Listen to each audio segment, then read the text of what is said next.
Bij dit bouwterrein van de Kupe in Boetenpost binnen Jiltine en Noelle een lieds famke te helpen sketten. Nou, er zit een famkefest, ja. Wie een beetje modder wie het krijgt we net.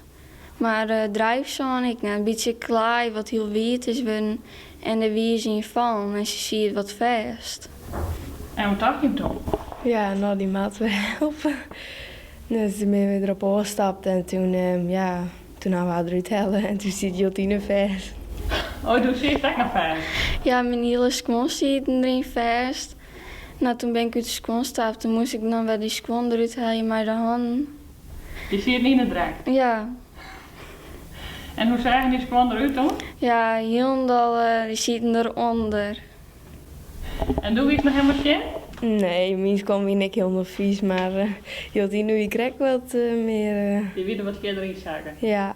De dames binnen wel grutsk op wat ze dienen ha, maar vinden het echt heel normaal. Ja, ik vind het wel goed voor mij en dat ik het gewoon dien heb.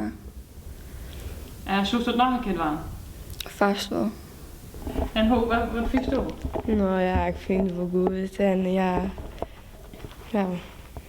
Eigenlijk heel normaal. Ja. De ouders van het famke gaan Jiltine en Noelle uitnodigen om ze te bedanken. Dat vind ik wel leuk dat ze dat zeggen en wie dat ik gewoon naar hun ta.